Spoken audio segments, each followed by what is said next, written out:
if you're seeing me for the first time, hey, my name is Nompilo Magwaza and I welcome you into my YouTube channel.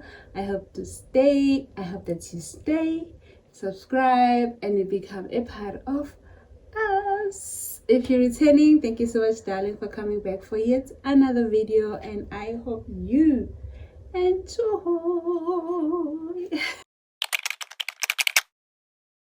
Welcome back, guys. It's been a minute since I've posted here, and I have come back to tell you why. First thing first, I have changed my YouTube channel name from AutismMom _RSA, but that doesn't mean I'm no longer an autism mom. I am still one and will forever be one. I'm proud and very appreciative of being one. So that is cleared and out of the way. The reason why I actually couldn't record, because I wanted to, but I couldn't because I had a situation at home.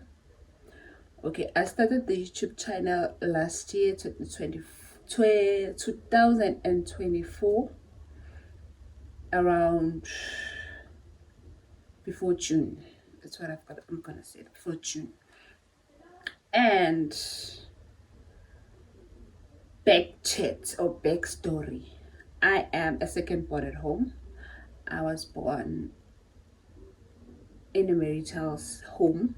My mom and dad are married. We've been a happy family since I've known them, or since I was born. I was in a home, very fun, very, like, I wanted to be at home every time, like every chance. But then when you become a teen and you think you know everything, you wanna be out and about. But being at home was always like a number one thing for me. It was fun. My parents made sure that we have all the fun and we received all the love that we could get before we can go. We didn't want to go outside looking, I think they didn't want us to go outside looking for love, and that's exactly how we were brought up, and it's exactly how we are. We don't go out looking for love. Yes, you can love us, you're welcome, but we got it all at home. Fast forward, last year my dad got sick. It was not something hectic, because he had been hectic in 2022. He got sick. That is another story for another day. But last year he got sick. It was like flu, because I remember we were supposed to go to my cousin's first wedding, my cousin from my mother's side. My dad was not feeling well, so he said my mom will go alone. Sharp. My mom went. We looked after him, especially me, because I stopped working. He was home, but he was able to go to work and then come home and rest. That was June. August the 3rd, I think the 3rd, but between the 3rd and the 6th, we had another event to attend. My other cousin from my father's side, I don't know who's her cousin, but from my father's side this time. It was not far, because from my mother's side it was in Newcastle and we're in Devon. And from my father's side is just here, Elindelan. So we could go, is like not even 30 minutes driving. So we went to that. My dad was not feeling okay at all. He came back from work early than was supposed to come. But we were like, yay, we're going to the Mcimbi early. But it was like, when he got home, he's like, no, you, which is me, I must drive and take everyone to Mcimbi. Is gonna be staying behind and sleep because it's really not feeling good. We were like, no, please, because if you know me, you know I hate driving. I don't like it. I do it but I don't like it. So we were like, we convinced him We convinced him. We went. It was hot. He couldn't even like stay because we were memulo, then we'll be umbes or mukhetlo or something like that. And he couldn't like stay for a long time and it was full. So we decided to come back home. Okay. This thing we thought it was gonna stop.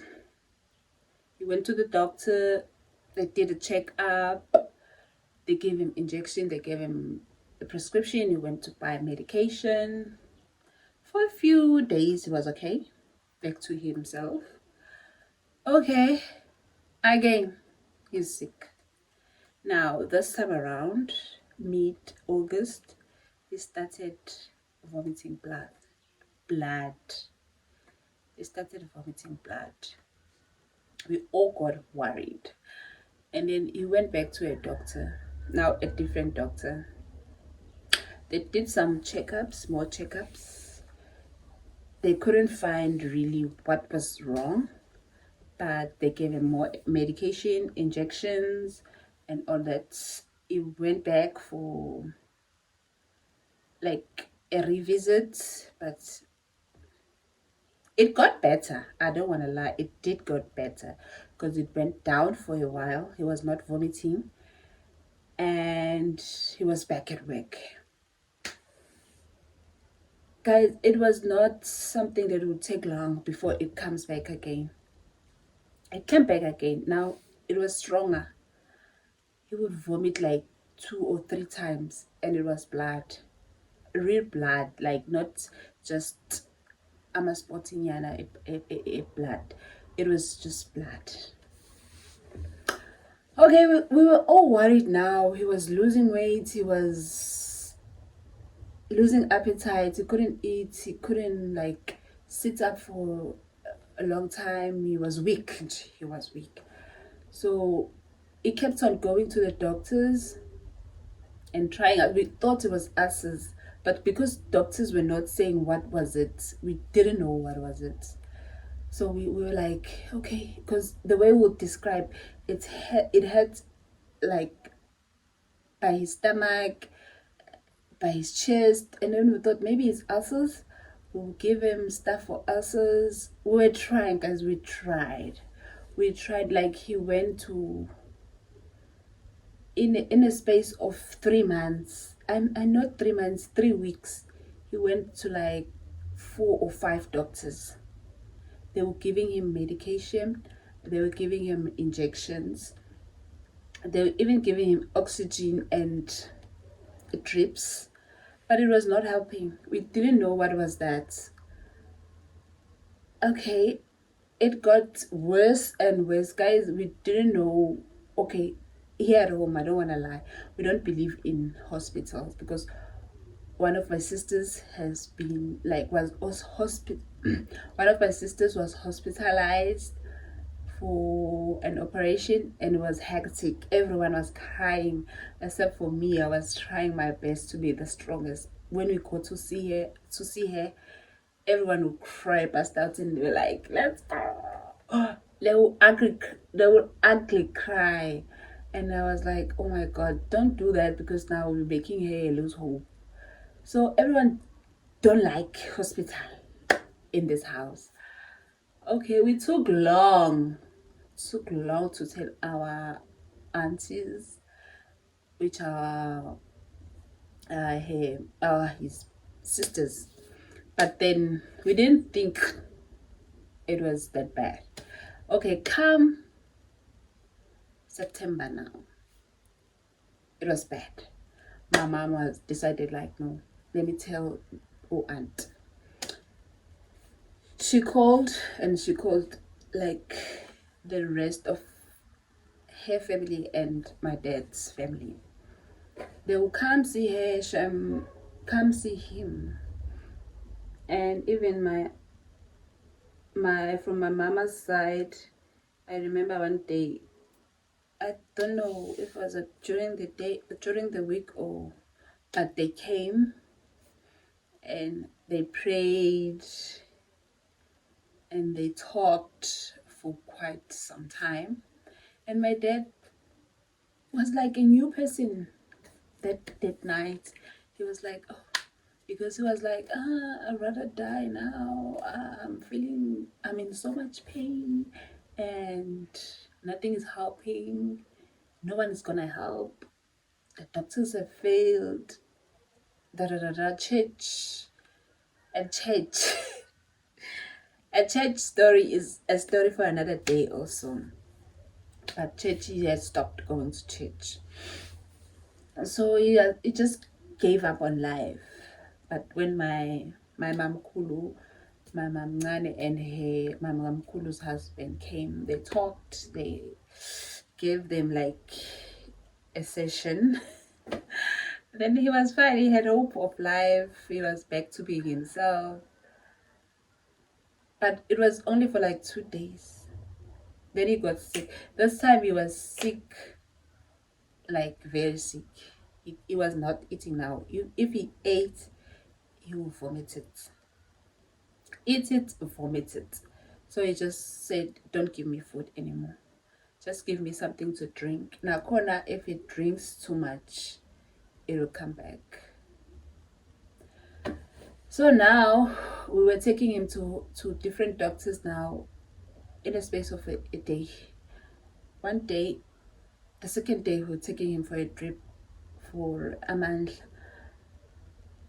2 days, we take him to another doctor, different doctor, give him an injection, give him medication. But we were told, we had started to tell the doctors, we prefer the drips and the injections because now he doesn't have appetite. As soon as he gets that, then maybe we can give him a medication because now every time he drinks the medication, every time he drinks the medication, it comes back. So in a space of like a week, he'll go to 2 doctors. Hi guys, it was hectic, it was bad. It was bad. It was bad. I remember the last time my brother-in-law took him to a government hospital because now we had said, the doctors are chowing the money, but we don't see the result. Let's take you to a hospital. My brother-in-law took him, my father and my mom to the hospital. They went there the whole day. They came back in the evening around maybe 6 afternoon. My dad was weak. He was weak to a point he couldn't stand up for himself. He had the walking stick, but it wasn't helping. We had to carry him to the sitting room, and he sat there. He sat there. He couldn't go to the room, like to his bedroom, but he wanted to. And then I was like helping him. He went there and he slept. I remember he called us to help him go to the bathroom.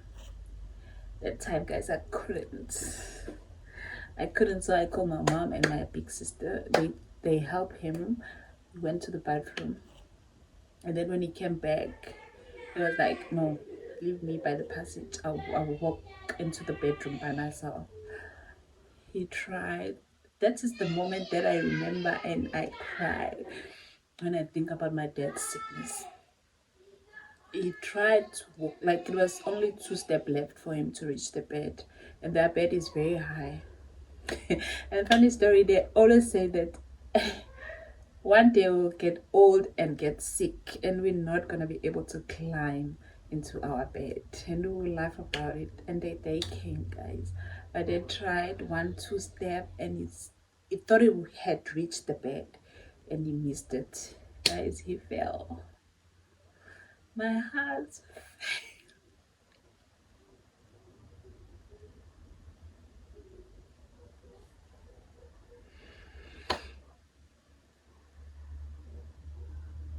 To find him sitting on the floor, and it was like, please help.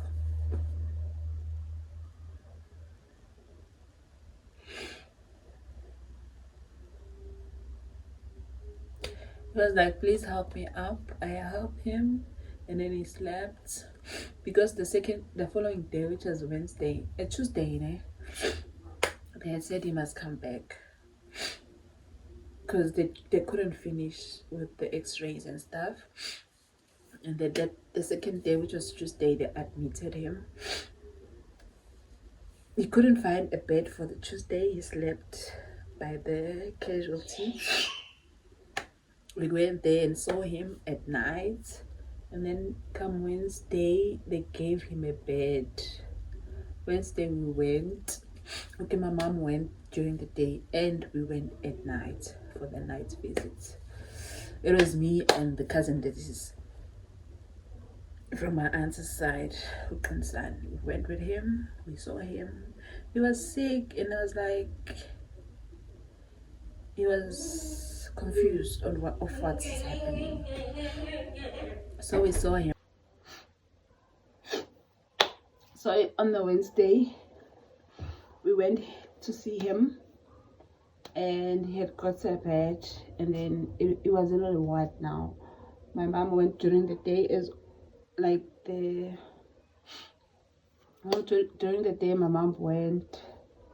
Okay, so on the Wednesday he got a bed. I told you what, he moved to that ward, and then my mom went to see him during the day. We went to see him in the evening, and then come Thursday.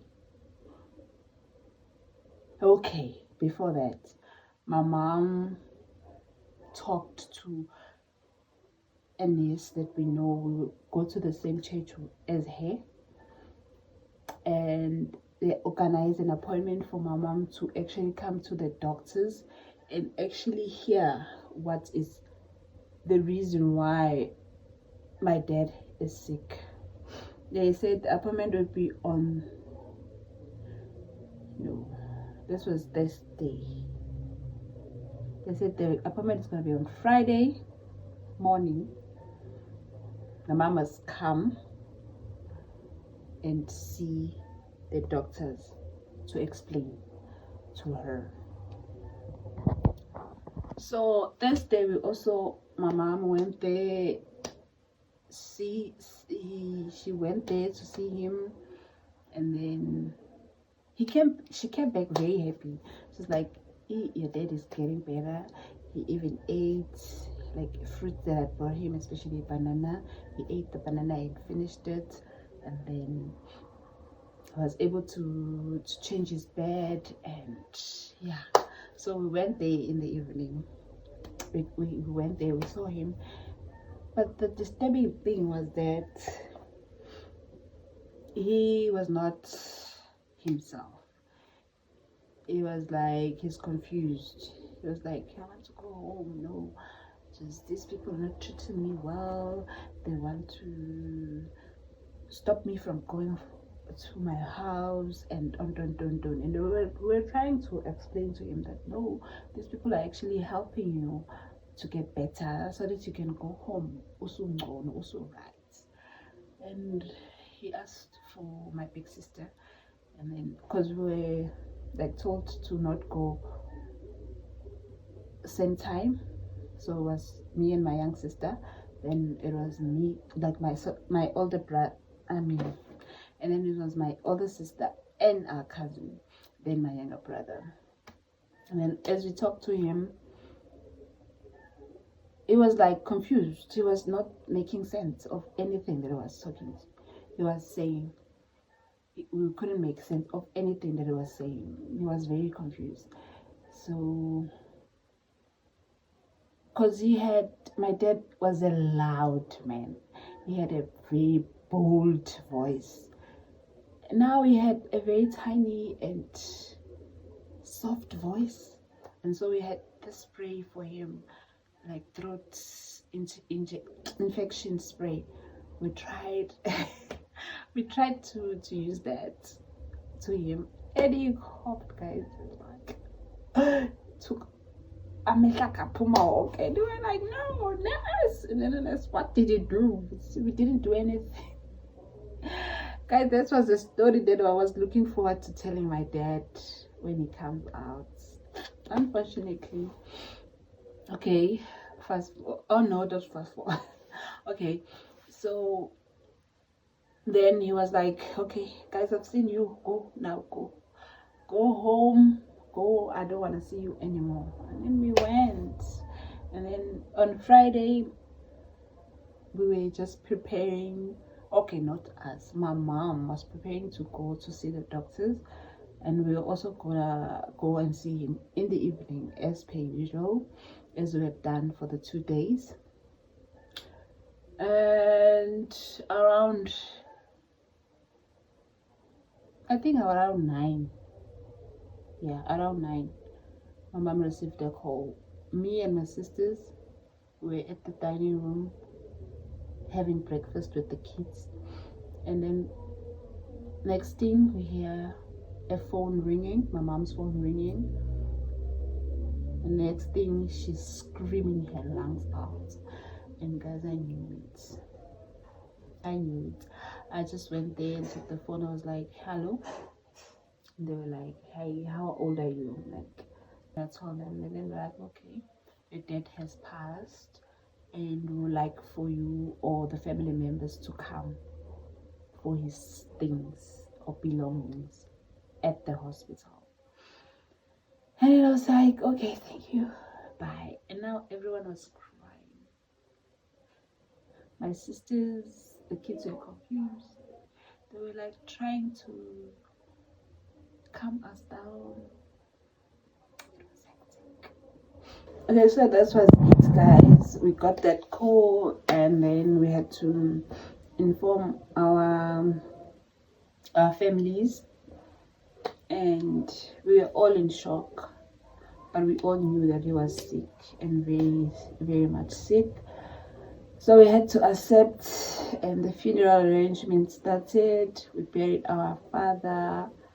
It was on the 28th of September because he passed on the 20th of September. And guys, ever since then, if I can tell you, my mom was never the same. She was just, you can see that she's going through it, but she'll say she's okay because she's that person. Okay, in our culture,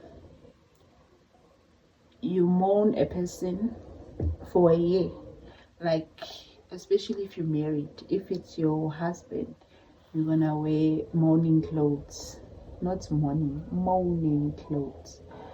So my mom had to wear white doek and a white scarf. In some other families, you wear all black, all white, all blue, like it depends with the color and the family.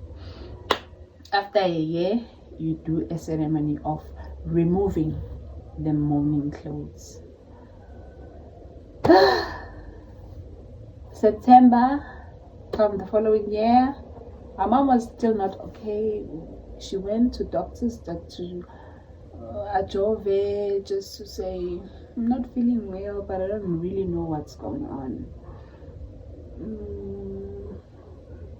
But because she was diabetic, we would think that it was like that chronic thingy that chronic people have. But because we knew what happened, we knew that that was actually it. But because she was someone who was very silent, especially myself, I didn't want to bother her, because also with me, I was suffering inside, but I didn't want anyone asking me, are you okay? What actually are you thinking about? You know, that kind of stuff. So my mom was never the same until it was okay. She mentioned that she doesn't want to do the mourning, the removing mourning clothes ceremony in September when she or my dad's passing reached AM. She wanted she wanted to do it like a month or two before. And they were like, okay. And she was even like, yeah, people do it like that, and it's not big deal. And my aunties were like, oh yeah, they actually do it.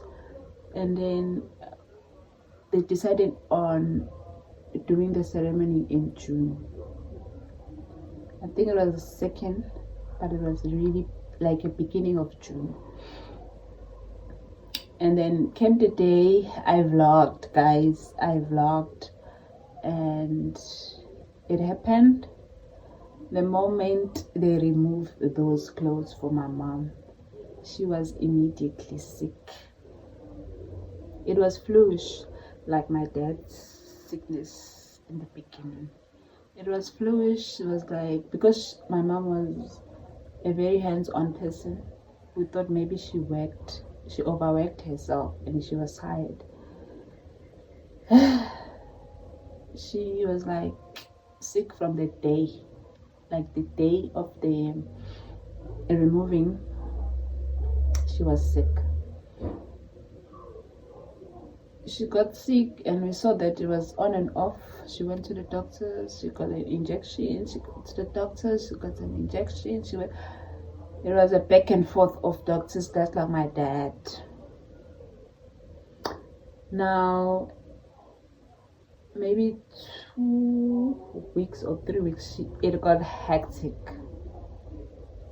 And here's what's insane. It got hectic. Now she couldn't move from the bed.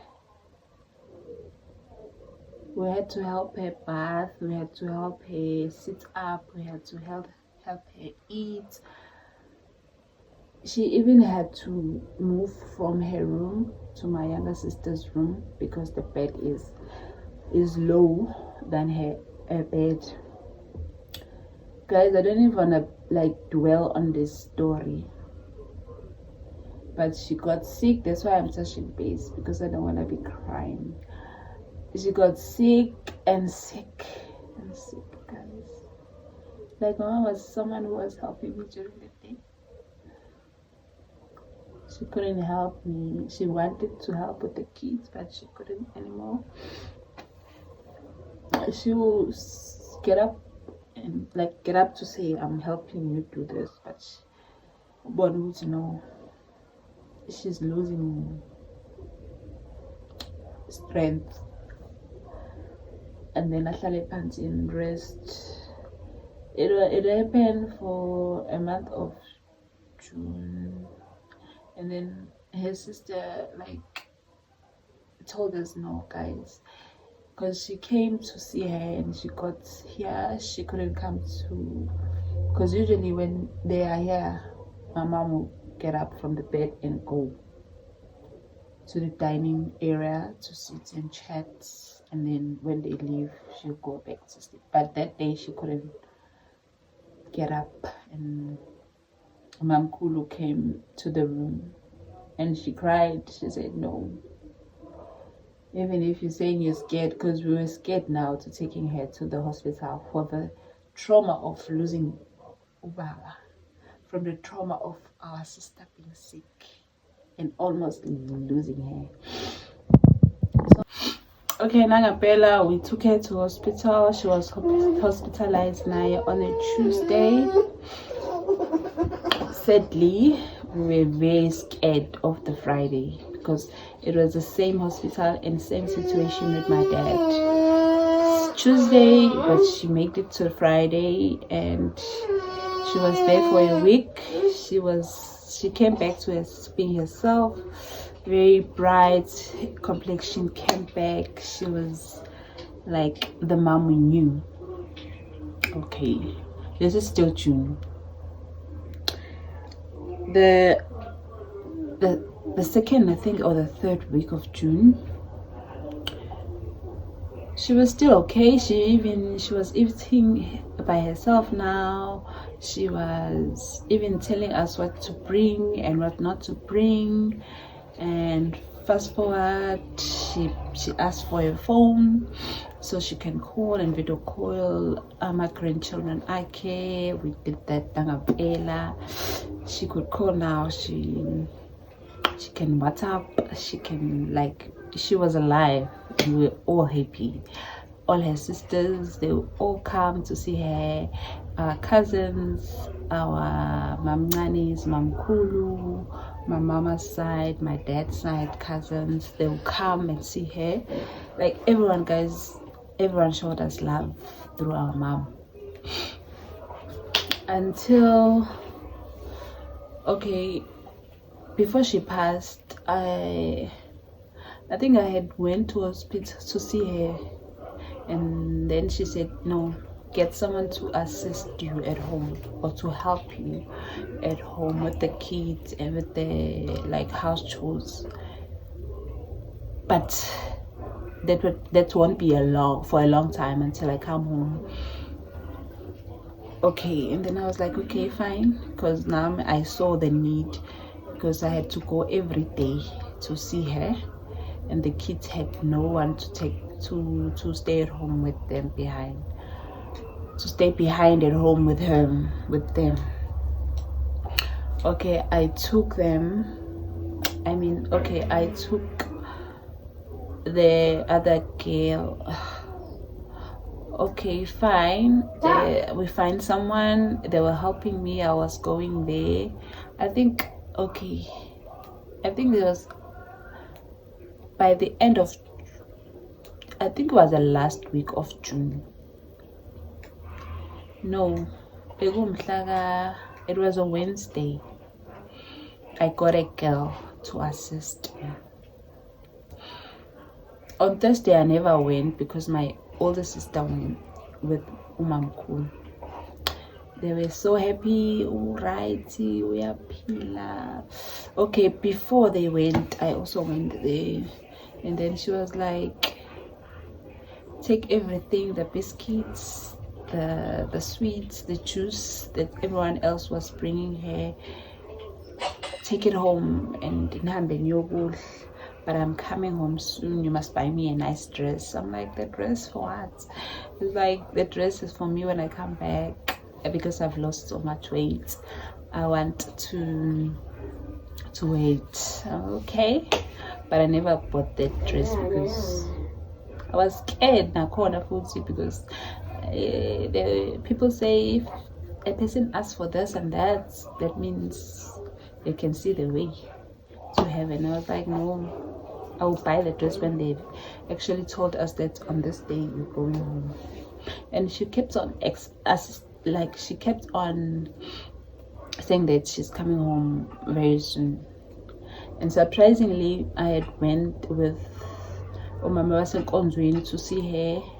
I think they were expecting the worst, but they were very much happy to see her on the state that she was in. She was alive, guys. I don't want to lie, she was alive.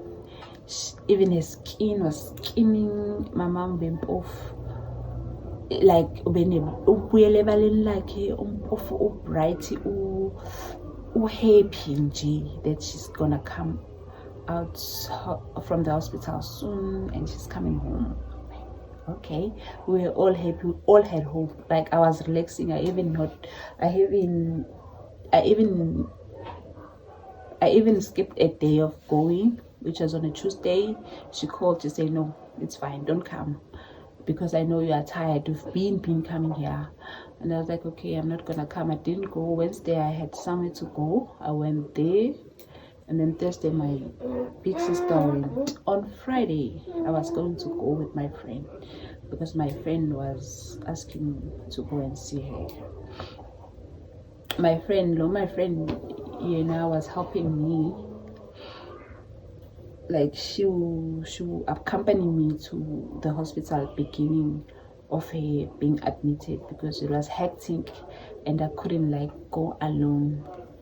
And she was like, she asked me if Senjan, she always, like, asked me, and then she asked to go with me on a Thursday, and I was like, okay, I'm not going on Thursday, we're gonna go Friday morning. I was in the dining room feeding Uona, and then we got a call that your mom has passed. This was around 10 to 10. guys.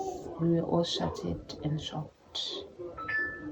My big sister was crying, hectically crying. I just couldn't cry at that given moment. I was shocked more than everything. I was shocked. I am still shocked, guys. I don't really cry about my mom passing that much, because more than anything, I'm shocked.